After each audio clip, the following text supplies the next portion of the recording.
When relationships start to strain, whether it's at work or personally or in your professional life, the easiest thing to do is to walk away. But what if resilience isn't about holding it all together and pretending like nothing was wrong? What if we could learn how to reconnect when it feels impossible? Today, we're exploring the quiet, unseen work that keeps connection alive, even when it hurts. Welcome to the Second Voice podcast, where we have conversations that leaders and entrepreneurs don't have out loud. Today, I'm joined by my most special guest in the world, and her name is Tania Plakonouris. She is an incredible leader, and we're going to explore relational resilience. Tanya is a relational resilience consultant, coach, and facilitator who specializes in helping individuals and teams create the kinds of relationships that last.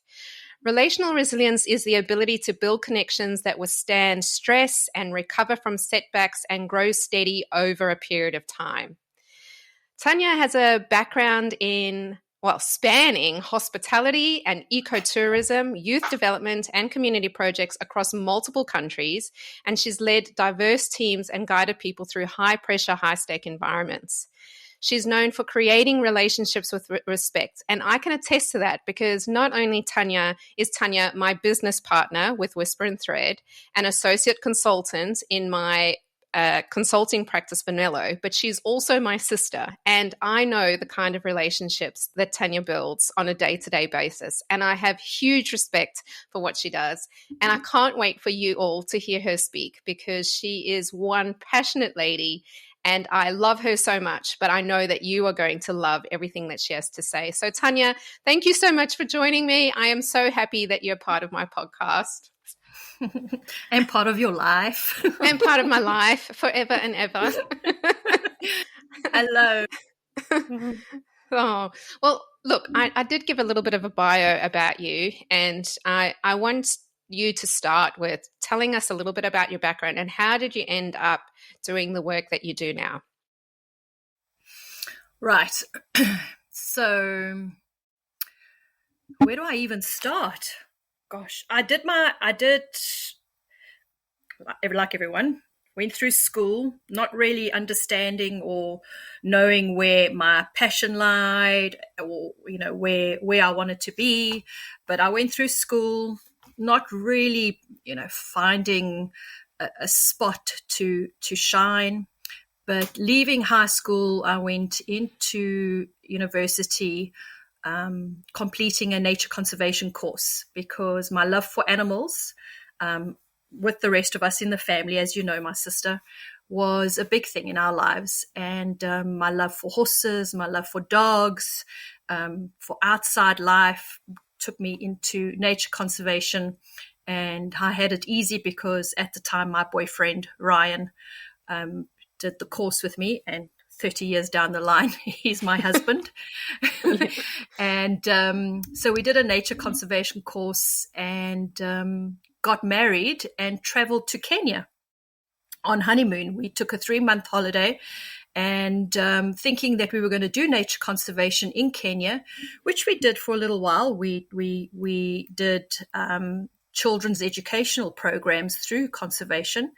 But the one weekend, the hotel company that we were currently at the time working asked us if we would be able to host a weekend because a management couple needed to urgently get back home. And so Ryan and I took up the position as a hosting couple and to look after a little lodge in the coast of Kenya, in Lamu. And that's where management started. So that was in 1996.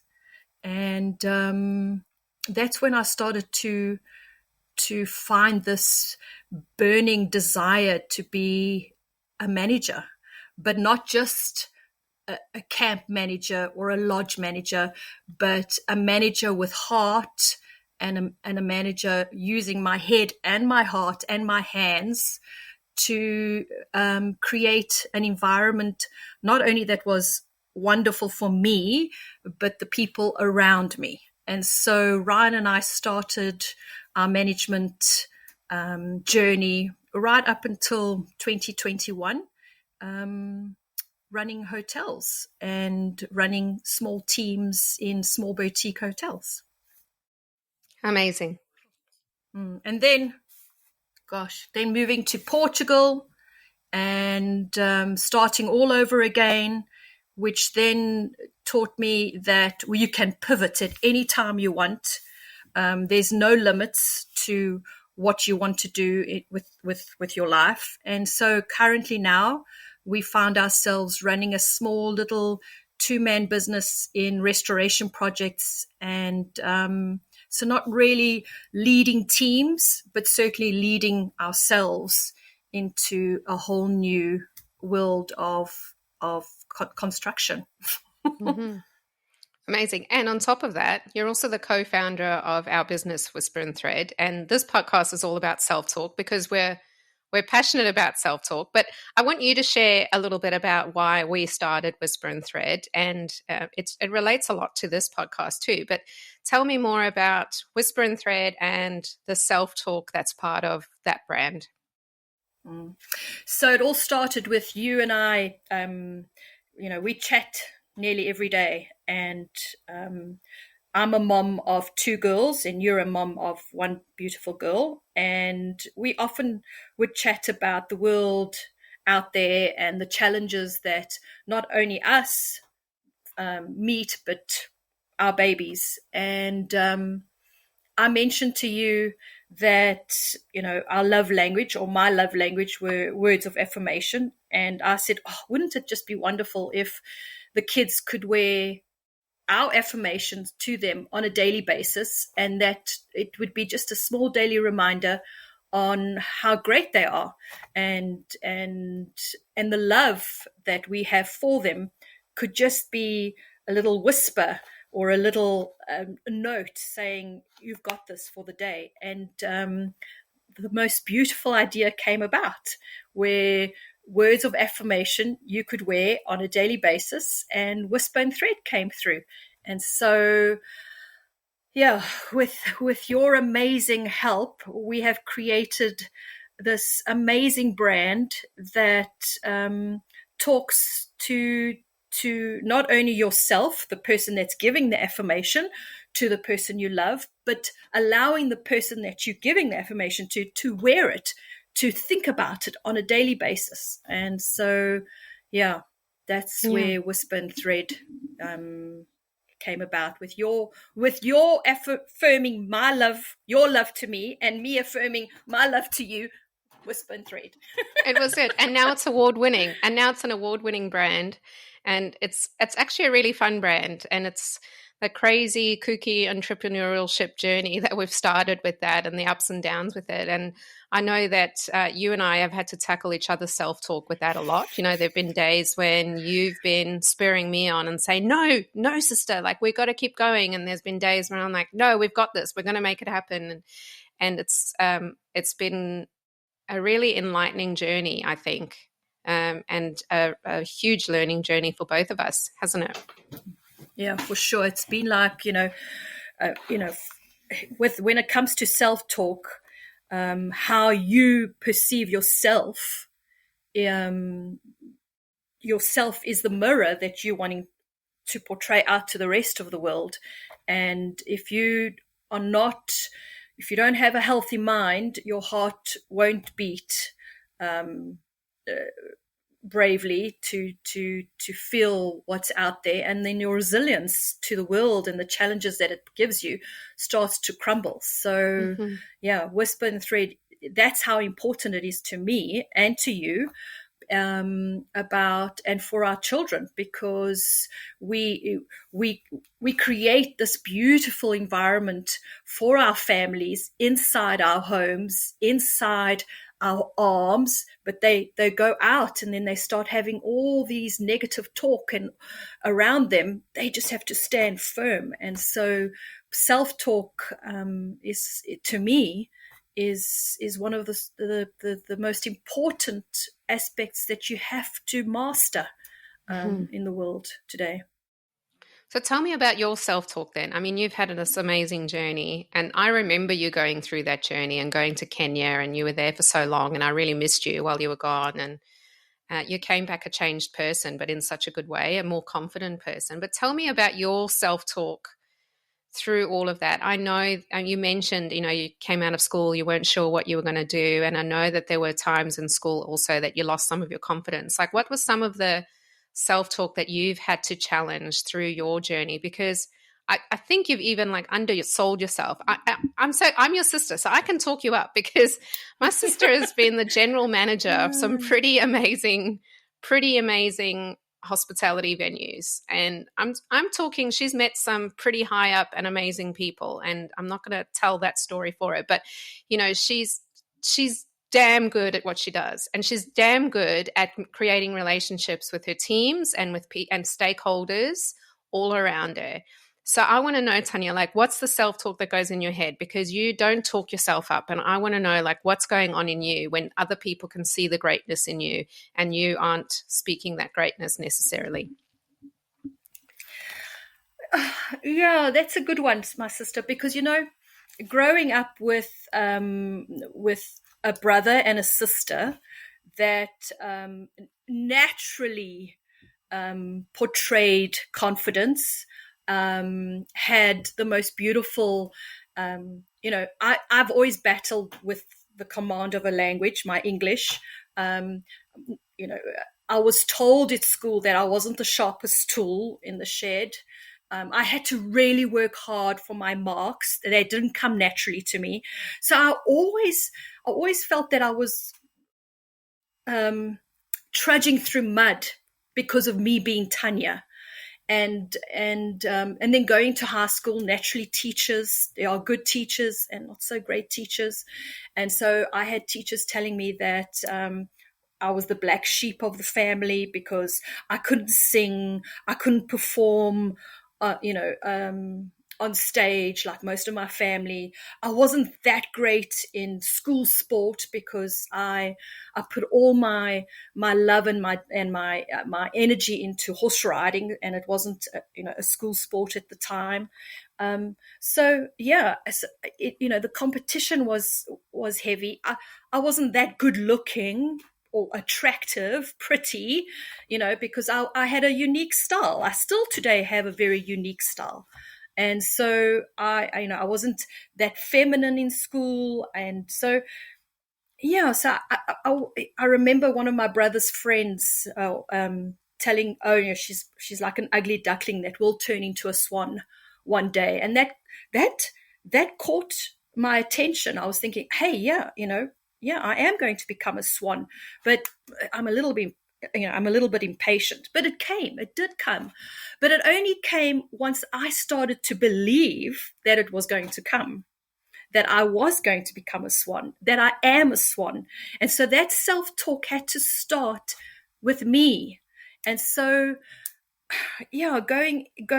becoming a hotel manager made me believe this and made me realize this, is that I was a manager, not of a hotel, not of walls and the greatest cutlery and the best Egyptian cotton sheets. And I was a manager of people and everyday people that would come to work and they needed to shine. And how were they going to shine? Was by believing that they were swans. And so how do you do that? And so every day I would go into work knowing that I had an extraordinary team, but I needed to make them believe that.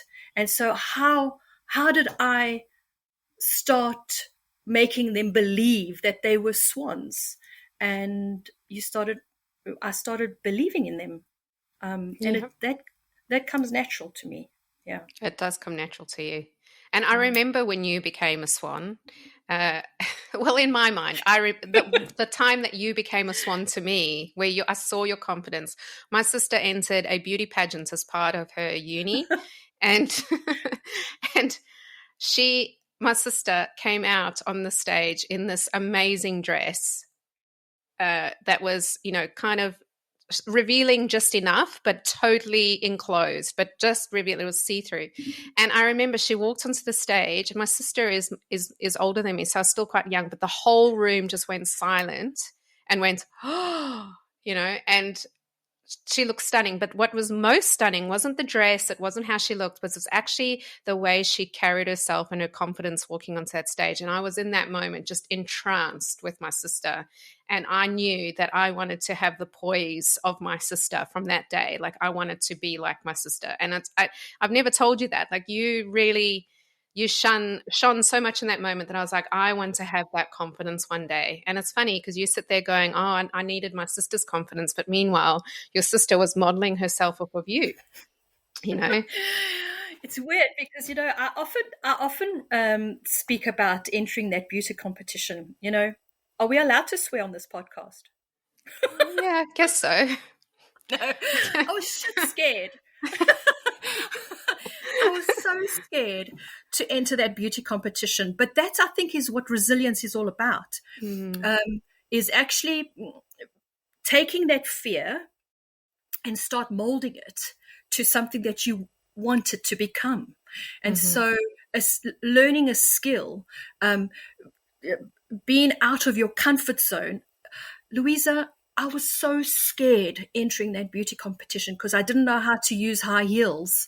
I had never used. I still today battle to use makeup. I was the one of the finalists that I was the only finalist that had short hair. All the other finalists had beautiful, long, flowing hair. I was the only student that was in a male-dominated course in nature conservation. And so all these things, I felt they were against me. In actual fact, they just brought out the uniqueness in me. And so, and I remember... What made you join it? What made you join it?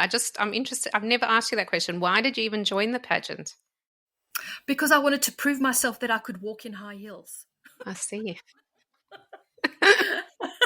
Well, you did. I don't know. No, and you know what it also was, and this is materialistic, enthusiasm. But there was a car up for grabs, and I wanted a car, and so needless to say, no, I didn't win the competition, but I came out winning Miss Personality, and so to me.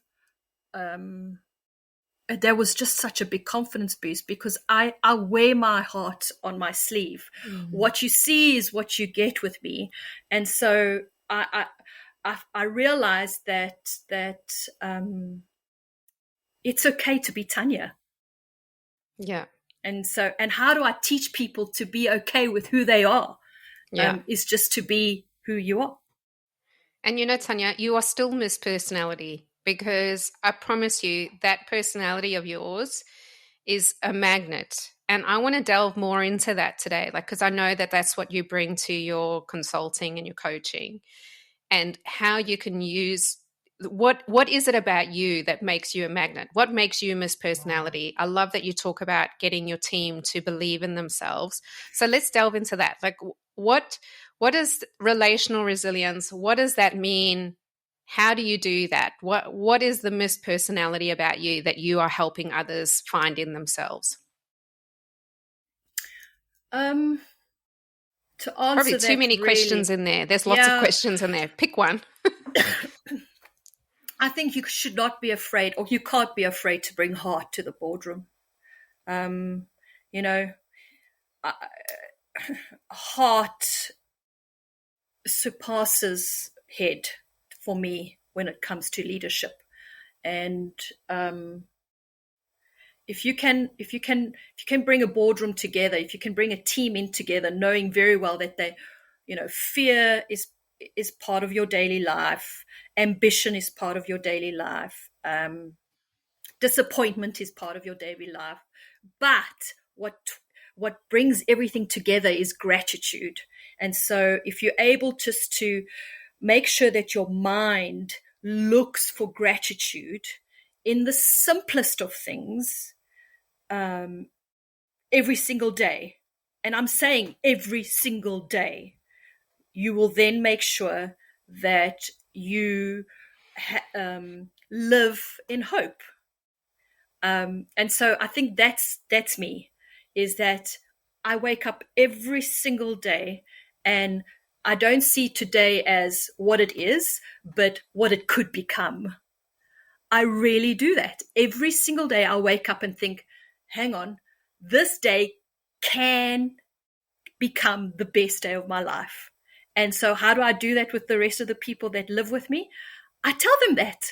I say, just let's go and make this day the best day possible. It can become that. And it's worked up until now.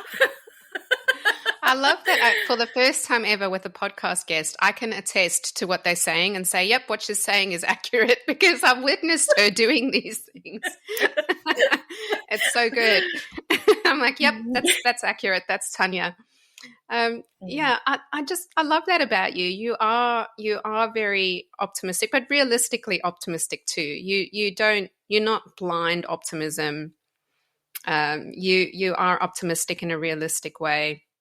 You acknowledge challenges too, and for you acknowledge when things are tough, but you know what to do to keep things going. Yeah. Is that what you do, like, to maintain relationships too? Because we've talked about, like, your zone of genius is building relationships. I just want to give an example, because I'm not sure Tanya will say this about herself, but if you spend time with Tanya in her community or wherever she is, right, be prepared that if you're walking with her anywhere, you're not going to be talking to her very much, because she knows everybody. She knows everybody. So you'll be walking and conversing with her, and the next minute she'll stop and she'll know some random person on the street, and she'll know them by name, and she will very often have something in her handbag to give them because she knew she was going to see them there, and then she gives them stuff. And then you'll be walking along, and then she knows somebody else, and she'll have a conversation with them. She knows everybody, but she doesn't just know them. They are so happy to see you, Tanya. And to give you an example, my sister, Tanya, you moved to Portugal a couple of years ago, so you're out of your comfort zone in your community. We'll talk about that in a little bit. But Tanya moved to Portugal. She's living in a very regional area, like regional area, where it's very traditional area. It's a small, tiny little village, all right? They're very closed off people. They don't necessarily want to connect with outsiders. I went to visit Tanya there, and I walked into the butcher shop. To buy meat.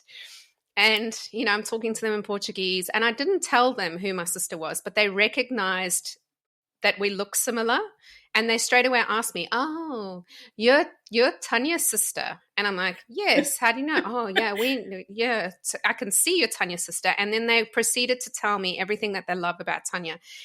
And, like, what place does that? Who does that? What store does that, when they know exactly who somebody is, and then they recognize their family and they welcome them in because of the family member? So Tanya, like, that's your zone of genius. What do you do to make that happen? What do you do to create those relationships and connect with people in that way, where you're a stranger and they welcome you with open arms and they give you stuff? Tell those stories about people giving you things and how you connect with them. Tell us some more about that.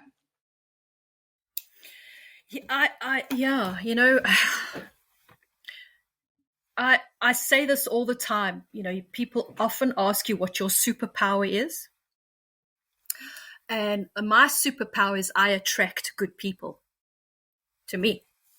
And so then I think, well, it could also be the other way around, is that people are attracted to me because I would like to believe I'm a good person. I live by my values, and they're important to me. But I can't say it any simpler by saying that I really thrive on getting to know someone so that I can earn their trust.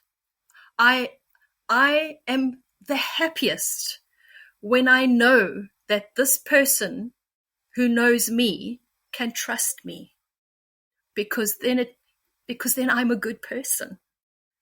And so I go out of my way to meet someone, not just by face, but by name, and what makes them wake up in the morning. It's not necessarily their job, but it's their children. It's their wives. It's the fact that they want to make their homes more beautiful. It's the fact that they want to buy a gift for their mother. I want to know that. I want to know what makes that person be who they are and who they want to be and who they want to become.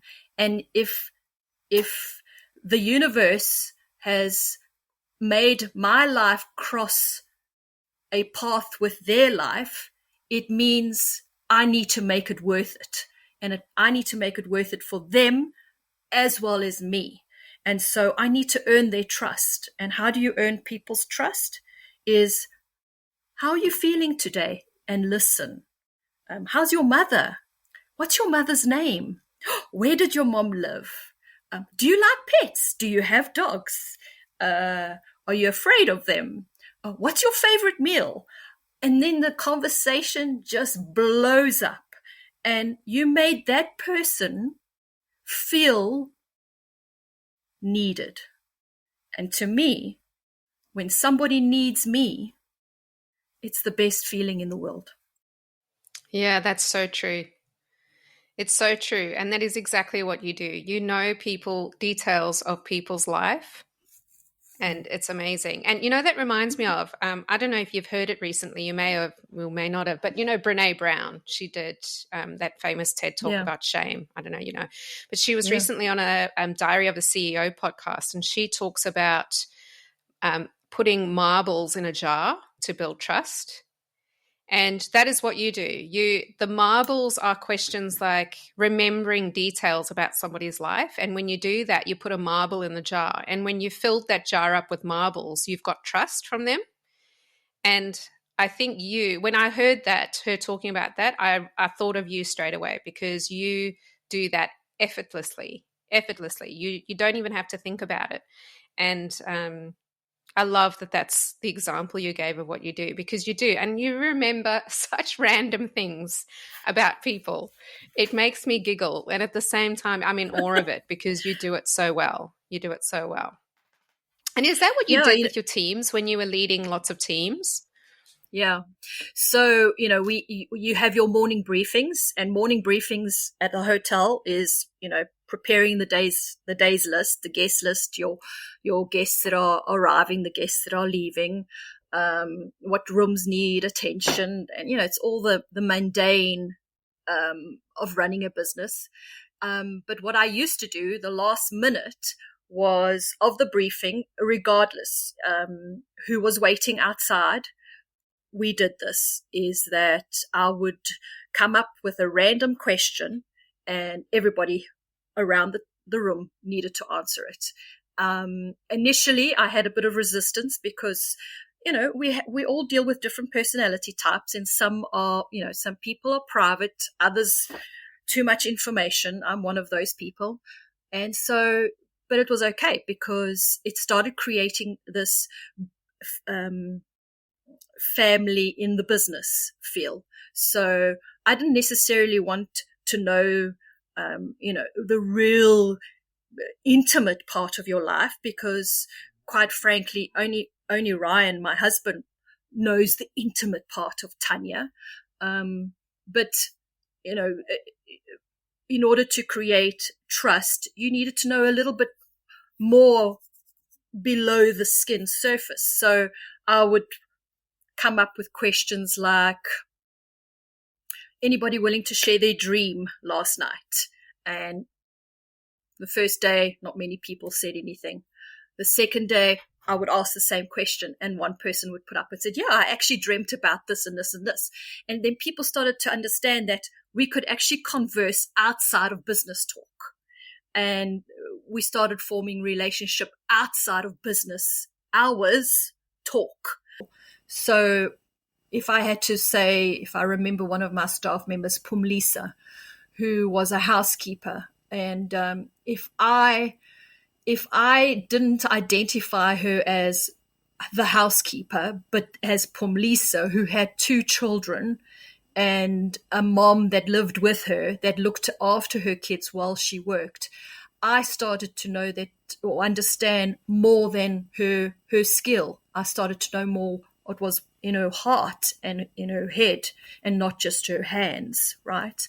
So skill wasn't just the only thing that created the relationship between me and her. And I remember very clearly the one day Ryan saying to me, how can we gain people's trust even more? And I said, well, I'm almost certain that our staff family members don't even know where they work or in the environment they work. So we had a family day, and it was the first time ever that staff members were allowed to invite families to their workplace. And automatically it created this relationship that was beyond the title to my staff. Yeah. And so they didn't only see me as Tanya, the manager, they saw me as Tanya, who had 2 children, who had a mom and a dad, so they started to understand my aspirations and my dreams and my fears. And so I was Tanya first and not my manager first, right?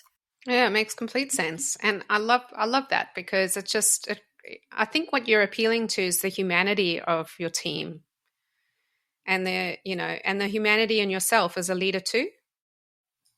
Yeah. Yeah. I mean, what happens when you lose trust? What's the self-talk inside? And if you have gone through this, like what's the self-talk inside a leader who has lost trust? And, what can they do to stay in that and help repair that damage? Yeah, that's very important, because you're going to lose it often, because you're a leader. So the feeling of leadership is that I need to be strong. I need to show and do by example. And so we are fearless. We got to be strong all the time. But I tell you what, when you start losing the trust of your team, or you start losing connection, I've seen on personal experience, is because I've taken something away from them. And I've taken a power away from them. So I've always said this to people that I work with and help, is that it's 2 hands, right? A leader and yourself, or the person you're working with. If you both are pushing together, neither are going to fall. So power must meet with power. But the moment you take power away, someone becomes weak, and weak and power don't work together. Weak and weak does not work together. Power and power works together. So always remember this as a leader, is the moment you start disconnecting is because you've removed power away from somebody. You've now taken the authority. How do you replace the authority? You start a dialogue, you start a conversation, and you say to them, so what is it that you would like from me? And if you had that power or that trust before, remember, you'd already created this relationship with your team, that you can actually ask this question, because fear has come into the relationship. You can say, what is it that you would like to see today? It's all back to that hope. It's all back to that gratitude. It's all those little building blocks that you've created as a leader. So when that disconnection does come, you can use all those little tools that you have created through the months of working together. That power then meets power. And that's exactly what it is. I love that. I love that. And nobody's ever explained it to me. And it's not just hierarchical power. It's not like just, demoting somebody, but people feeling powerless in, going through change, if there's a big change going on, or powerless through a decision that's been made that they have to, shift something that they're doing. And it's, that's the kind of power you're also talking about, because that is so true. I've never thought of it in that way. And if you do it right, it is about holding each other together like that. And I love that analogy. I'm going to steal that from you, by the way, in my consulting. Good. Good. Yay! You can keep using it in your consulting too. I'm allowed to because I'm your sister. Also tell me about holding. Tell me about holding things together as a leader. Because you've touched on it about, this perception that you have to stay strong. This is something I'm very passionate about. And so a lot of the work that I do is, leadership resilience. So you and I cross over really quite nicely with this, because you talk about relationship resilience and you come at it from that regard. And relationships are a huge part of resilience, but I come at it from resilience from practical strategies that you can do to stay steady, because there is a misconception out there that resilience is about being strong. I'm strong, I'm tough, I don't cry, I'm very resilient because I never show emotions when things are tough. And that is absolutely not what resilience is at all. And for me, resilience is in steadiness and remaining steady, but actual steadiness and calm. So what advice do you have for leaders who go through a period of burnout or go through a period of disconnect? How can they stay compassionate? How can they stay present when they're feeling burnt out? And for me, burnout happens when they've been portraying this mask of strength and fake confidence for too long. So what's your advice to those people who may be in that? Sister, it's like, well, we can't be strong every single day. And so leaders have to show, that we can hold fort.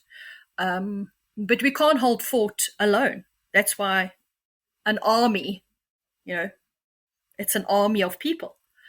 So burnout happens, and that's what it is. It's burnout. It's not who you are. And so I feel that currently in where we are now, having immigrated and going through some challenges of immigration and serious and burnout is can happen. And what I've come to understand, and what I used to do with the team and the team, the people that I worked with, is that you acknowledge it. You acknowledge your weakness, because we have our challenges, and acknowledge the fact that we're human, and that building is constant, and that you need to allow its space and respect it, and know that you know what you know and know what you don't know, and mention that, be authentic with it. And I think burnout won't happen when you allow people to hold you up and to support you. And we are all leaders. We're leaders of our own lives. We're leaders of our own destiny. And so as leaders, you need to acknowledge that. You need to acknowledge that you're a leader because people want you to lead.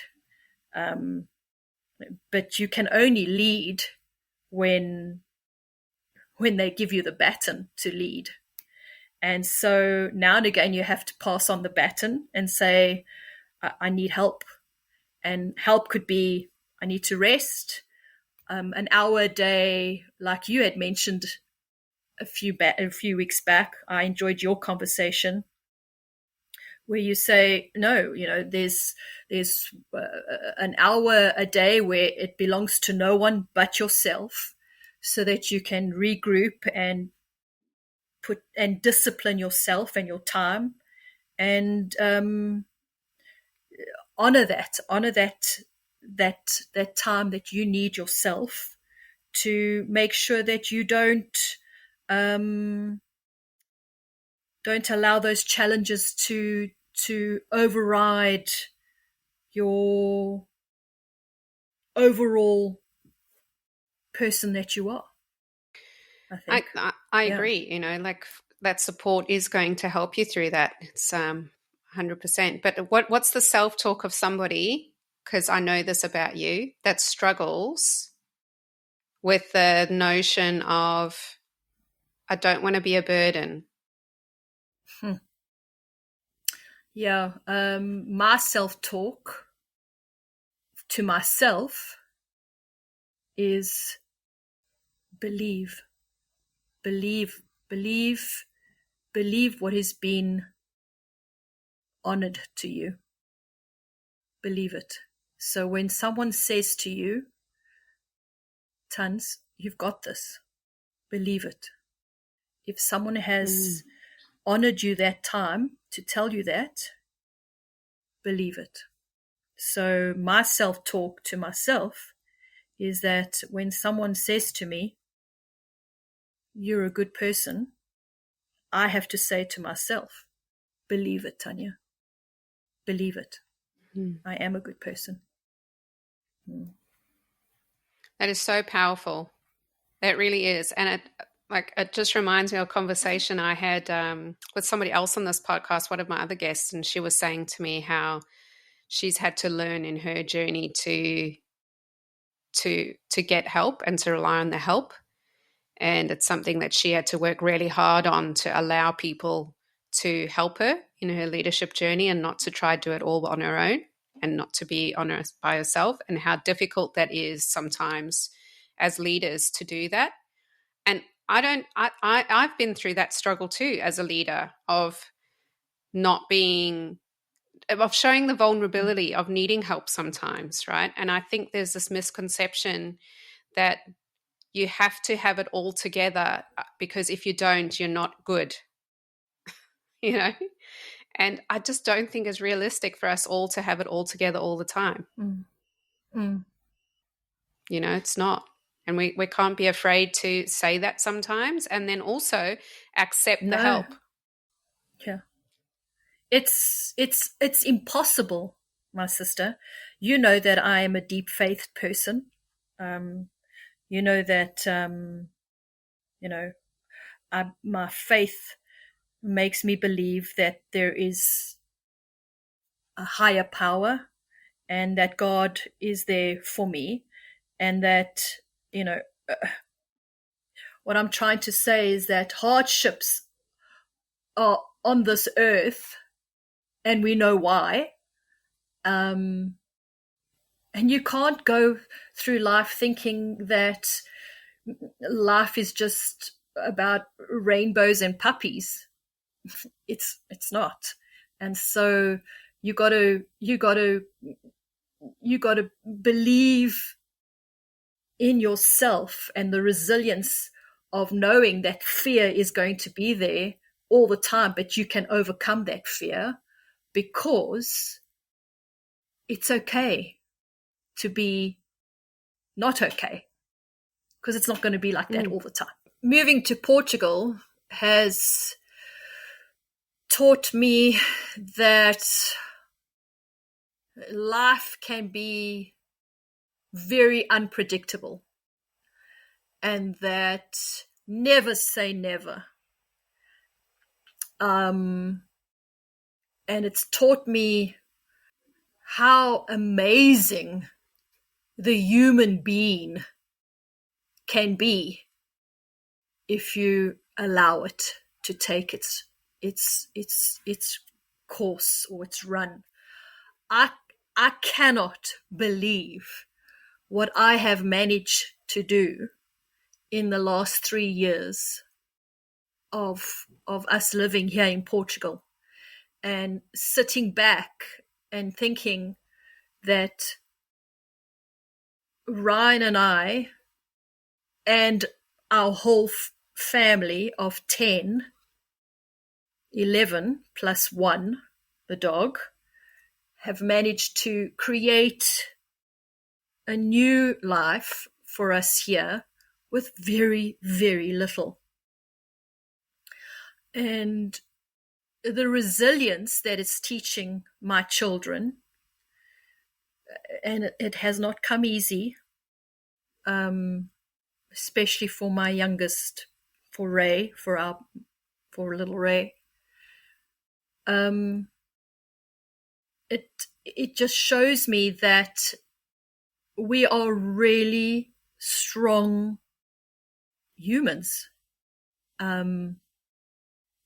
and that you can overcome a lot if you believe that there is better to come. And gratitude brings gratitude. Gratitude brings a whole new, different look in life. Making sure that you don't see the challenge that as an identity, but you see it as an opportunity, truly makes things seem a little easier for you, or make things a lot easier for you. Yeah, and I love that you haven't, you haven't walked away from the things that make you you, and building relationships, and how you've just transferred that into a new community. And I just love, I know some of the self-talk that you have just from our conversations on a daily basis. And I sit here and I just see all of the proof showing you the exact opposite, simple things like you've moved to Portugal and you were so worried about, I don't speak Portuguese as well as you and our brother, and you've moved to Portugal and you are the de facto translator for a family of 10, other than our mother who's there and who also speaks Portuguese, right? And you've just done it marvelously, and you've gone there and you've set up from scratch and you've built from nothing, and you and Ryan are rebuilding the house that my sister is in right now that she's filming in. I tell you that when I saw it last, it was a ruin. It was literally stones on the ground, and her and her husband are rebuilding that with their own hands. And, you say that you've gone to Portugal and you're starting in the end and you've got nothing, and you're creating this amazing structure for your whole family, And so all of this evidence around you usually is pointing to the opposite of what your self-talk is telling you. And I'm in this unique opportunity now in this podcast to know the self-talk that my guest has, and to also see the evidence against the self-talk. And that's why this podcast exists, right? Because very often our self-talk is not the reality. And the first voice that we have is often the voice of fear and doubt. And the second voice is the voice that comes quietly when we allow ourselves to feel safe.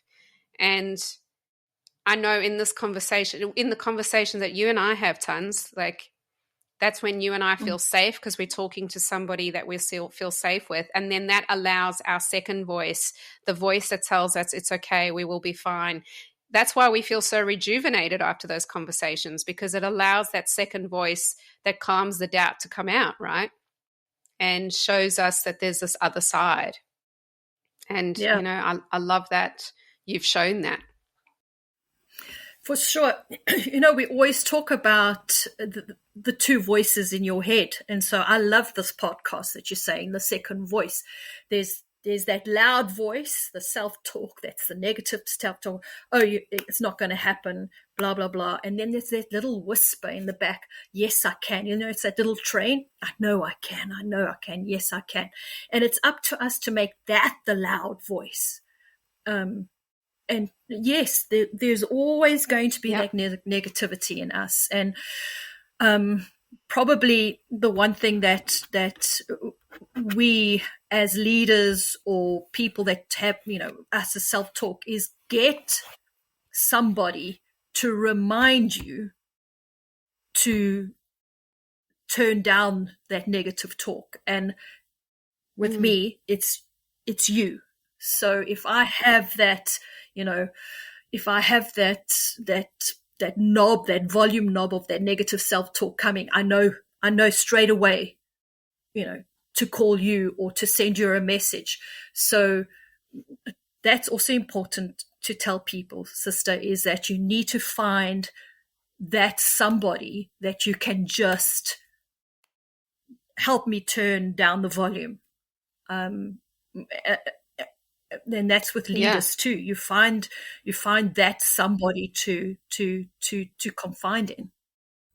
Yeah, 100%. And it comes back down to that relational resilience, because your and I relationship, I wouldn't say is the standard sister relationship, right? And like some people have very good relationships with their sisters, and I would say we have an exceptionally good relationship, but it wasn't always like that. You and I did not get on when I was young and you were a teenager. And our relationship came much later when we were both older adults. But it's a really unique relationship that you and I have, I would say, as sisters, because I feel like in a way, you're kind of like my soulmate in many ways. Like I'm just meant to have you in my life. Like I'm that connected to you. But that relationship we've had to forge out of some really difficult times where we didn't talk to each other for many, many years, not very much anyway. And so it's true. You have to find those people, and then you have to work at that relationship, and then you find these gems of relationships that you don't walk away from when things are tough, and you stay connected, right? And it's like it's hard, because there are times when family relationships are difficult too, and it's like what do you do through that, It is, that the word of expectation is a hard one to define when it comes to relationships. What is my expectation of having a relationship with? And now I'm talking to you, right? Of you, and my expectation is love. And the moment I realize that that's what I want from you, is love, everything just comes naturally with that. And so expectation, don't lower it, don't far exceed it, just make it a realistic expectation. And that's with leadership too, and also with self-talk. What's my expectation within myself with self-talk? I'm not going to say, well, I'm going to be a millionaire today. What are my expectations? I want to be kind. My expectation is kindness. I want to be kind to everybody. And that self-talk within me, it just starts creating this amazing blow-up of confidence, because confidence plays a very big part in leadership as well. I have to be confident in myself to know that I can lead people. How? I need to believe in myself that I am a kind person.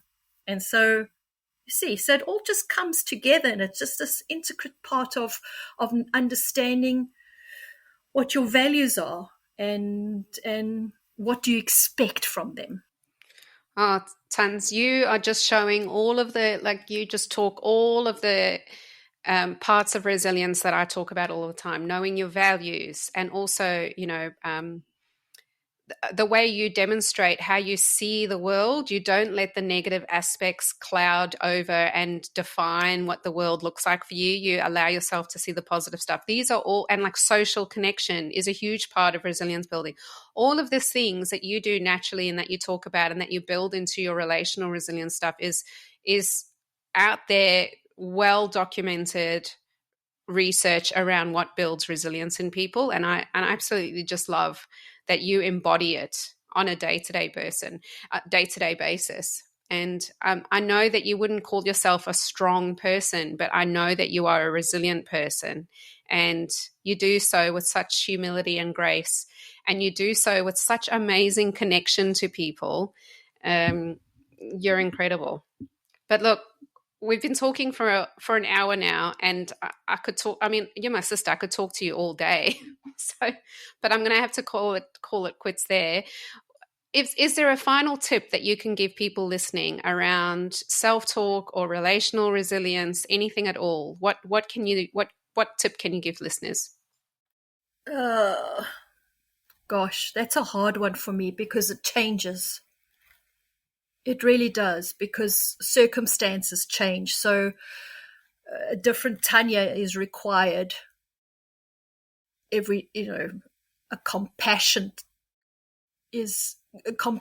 to me is probably the most important thing. And to have compassion to the person in front of you, even when you're looking in the mirror, and just have a bit of compassion, and the world will be compassionate back. I know that. Yeah, 100%. You're changing the world, sis, and you've got amazing things coming away.